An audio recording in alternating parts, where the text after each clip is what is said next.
estable, justo y digno. Ese es un poco el cometido que tenemos con el tema laboral específicamente en el Paraguay. Trabajo estable, justo y digno significa, en términos de la OIT, la Organización Internacional del Trabajo, significa lo que ellos llaman trabajo decente. O sea, trabajo con derechos. Ya no elegir entre tener empleo y tener derechos. O tenés empleo o tenés derechos. Sino la alternativa aquí es empleo con derechos de los trabajadores, derecho a un salario digno, derecho a la seguridad social. Acordate que la seguridad social en este país alcanza a solamente una minoría, y la seguridad social como derecho humano debería alcanzar a todos. Exacto, ahí entra el tema de la distribución de la riqueza, dentro de un plan en el cual también habrá que hacer una reforma tributaria seria, ¿no? Se han hecho algunos intentos, se han hecho algunos pasos, ahora se aprobó el IRP, pero con una cantidad de modificaciones que hay que ver si es realmente útil como está aprobado ese IRP, pero en general acá hay que entender también que un Estado eficiente que invierta lo recaudado tributariamente en mejoras, además fáciles de comprobar, va a ser mejor para todos, incluyendo a los sectores que manejan los grandes capitales para generar industria y trabajo en nuestro país. Acá el tema impositivo ya es tan perverso que nos hemos convertido en el país con menor presión tributaria del mundo prácticamente. Creo que solamente Haití, por su situación especial, nos supera en ese sentido, y con una pésima distribución de la riqueza.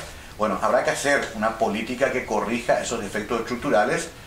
Habrá que pensar en un plan coyuntural inmediato para eso que decías antes, ese 34% de la población que vive en pobreza, cuya mitad otra vez está en la indigencia, o sea, está en la miseria.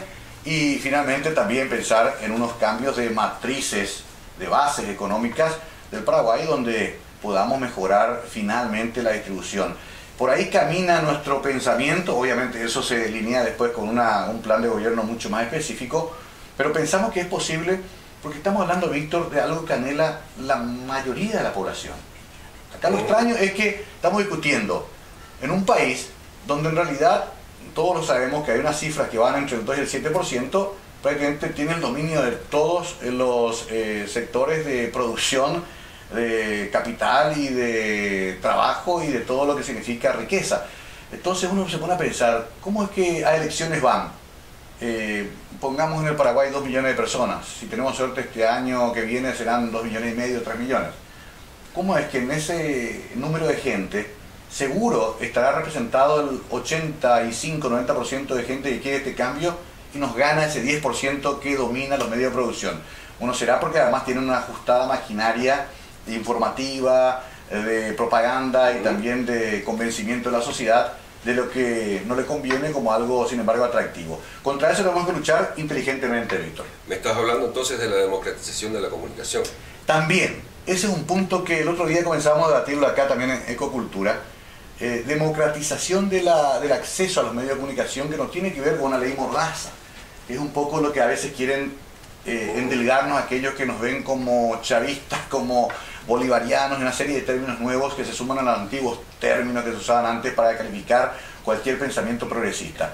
Pero el Paraguay tendrá que caminar más temprano que tarde por un acceso a los medios de comunicación de parte de la población mucho más democráticos de lo que actualmente se poseen.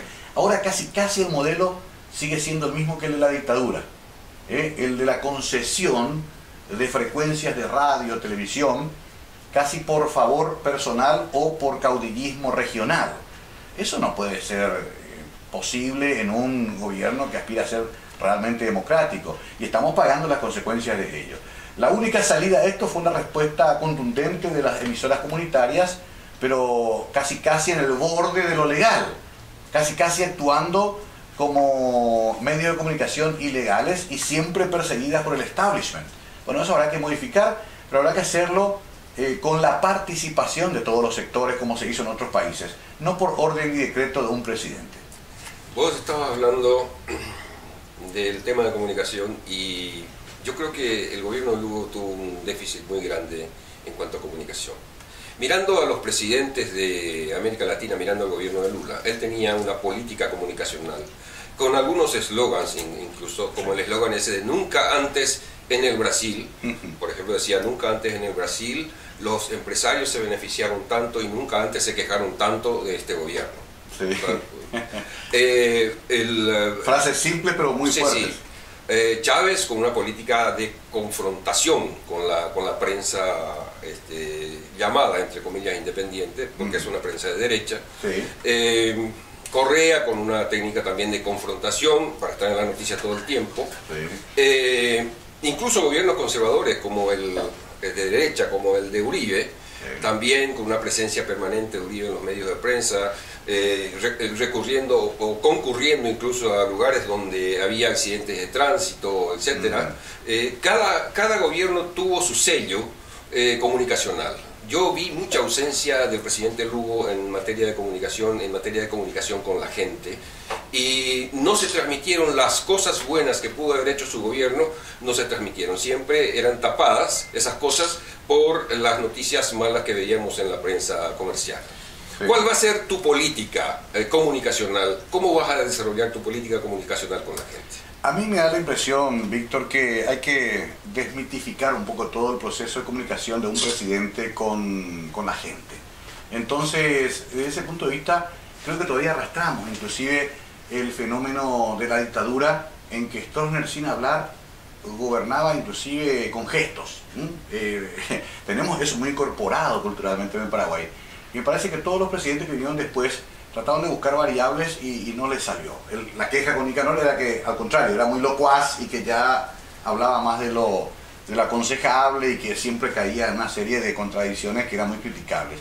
Y Lugo va eligiendo de a poco una suerte de retraimiento que lo aísla y que deja absolutamente libre la cancha para el único relato oficial que existió en estos casi 4 años, que fue el relato de la crítica despiadada.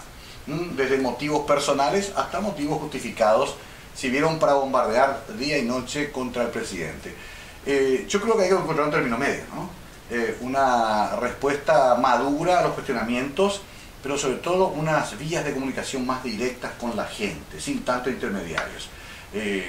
Cristina Fernández, más allá de las críticas que tiene, apela muy bien al recurso de las cadenas, por ejemplo.